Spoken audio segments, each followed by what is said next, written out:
लखनऊ के एक व्यस्त बाजार में शाम ढल रही थी। चाय की दुकानों पर भीड़ थी। होटल के बाहर लोग खाना ऑर्डर कर रहे थे और हवा में समोसे व जलेबी की खुशबू तैर रही थी। पर इसी भीड़ में एक बूढ़ा आदमी झुकी हुई कमर, कांपते हाथ और फटे कपड़े पहने थके कदमों से एक होटल से दूसरे होटल भटक रहा था। बाबूजी, कुछ बचा खाना मिल जाता तो अच्छा होता, उसने एक होटल के वेटर से पूछा। वेटर ने घूर कर देखा और भड़क गया। चल भाग यहाँ से, भीख मांगने का अड्डा नहीं है ये। बूढ़ा सहम गया। पीछे हटते हुए बोला, बेटा 2 दिन से कुछ खाया नहीं है, बचा हुआ ही दे दो। कहा निकल यहाँ से, वेटर ने डांट कर उसे धकिया दिया। बूढ़ा लड़खड़ा कर गिर पड़ा। राह चलते लोग देखते रहे, पर किसी ने न मदद की न सवाल किया, मानो भूख और गरीबी अब आम चीज बन चुकी हो। उसी वक्त एक ऑटो से एक महिला उतरी। उसकी उम्र कोई 35-36 साल की रही होगी। साधारण सूती की साड़ी पहने हुए, चेहरे पर सादगी और आंखों में करुणा थी। उसने बुजुर्ग को सड़क किनारे गिरा देखा। लोगों की बेपरवाही देख उसका दिल कांप उठा। वो तेजी से पास आई। बाबा, आप ठीक हैं? उसने घुटनों के बल बैठकर सहारा दिया। बूढ़े की आंखों में आंसू थे, आवाज कांप रही थी। बेटी, बहुत भूख लगी है। इतना सुनते ही उसने बिना कुछ कहे अपने पर्स से एक स्टील का डिब्बा निकाला, जो शायद वह घर से खुद के लिए लाई थी। उसने ढक्कन खोला।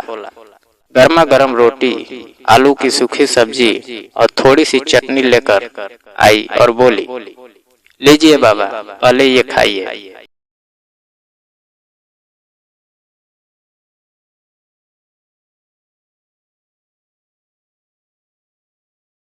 बूढ़ा फूट फूट कर रोने लगा और बोला, बेटी कितने दिन बाद किसी ने खाना दिया है, वो भी बिना गाली दिए।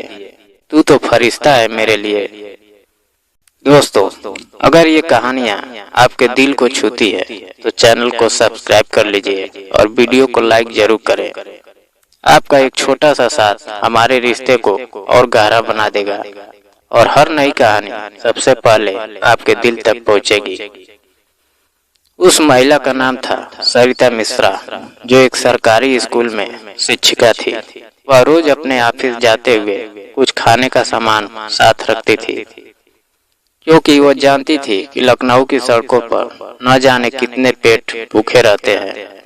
उसने बूढ़े को सहारा देकर पास के एक पार्क में बैठाया और कहा, खाइए बाबा, फिर बताइए कौन है आप। बूढ़े ने धीरे धीरे रोटी तोड़ी, मानो हर निवाला उसे जीवन लौटा रहा हो। खाना खत्म करके उसने कांपते हाथों से आंखें पोंछा और बोला, मैं हूँ हरिचरण, पहले रेलवे में कुली था। जवान बेटे की शादी की वो बहू के साथ दिल्ली चला गया। पहले पैसे भेजते थे, फिर बंद हो गया। एक दिन बहू ने फोन पर कह दिया, अब गांव अब जाकर मरे तो अच्छा है। उसके बाद सब टूट गया बेटी। सरिता सुनती रही।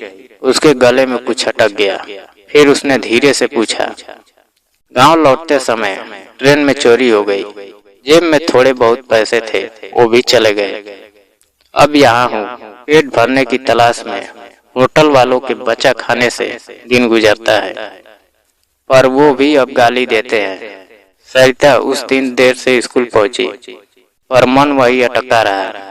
उसकी नजरें क्लास में बच्चों पर थी, पर कानों में हरिचरण की कहानी गूंज रही थी। उसे लगने लगा कि शिक्षा सिर्फ किताबों की नहीं, दिल की भी होनी चाहिए। अगले दिन से उसने एक नया काम शुरू किया। हर रविवार वह कुछ स्टूडेंट के साथ मिलकर अन्नदाता सेवा नाम की एक छोटी पहल शुरू कर दी।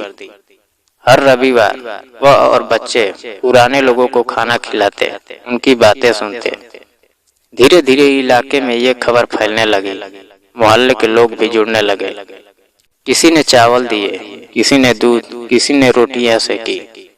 हरिचरण अब अकेले नहीं थे।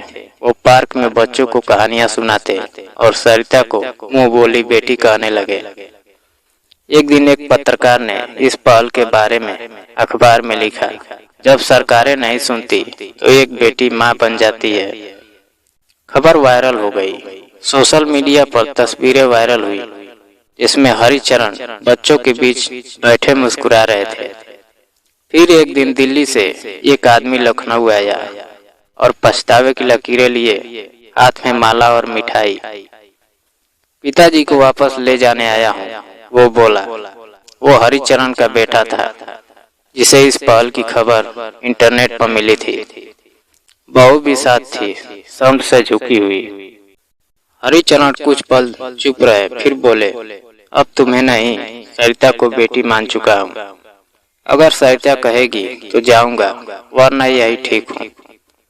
सरिता ने मुस्कुराकर कहा, बाबा, बेटे को माफ कर दीजिए, पर अब हर रविवार आप यहीं रहेंगे, बच्चों को कहानियां वही सुनाएंगे। हरिचरण ने आंसू भरी मुस्कान दी। चलो, फिर इसी बहाने ये बुढ़ापा काम का तो हो गया। आज अन्नदाता सेवा एक ट्रस्ट बन चुका है। शहर के कई लोग हर रविवार सुबह का कुछ हिस्सा किसी भूखे के साथ बिताते हैं। सरिता का सपना है कि हर गली में एक सरिता हो और हर भूखे हरिचरण को कोई मुंह बोली बेटी मिल जाए। हरिचरण अब उम्र के आखिरी पड़ाव पर है, पर अब भूख से नहीं, बच्चों की आवाज से कांपते हैं। दोस्तों, भूख सिर्फ पेट की नहीं होती, इज्जत और अपनापन की भी एक भूख है। समाज की चुप्पी से बड़ा अपराध कोई नहीं। एक छोटी सी करुणा, एक छोटा सा डिब्बा और एक इंसानी मुस्कान किसी की जिंदगी बदल सकती है।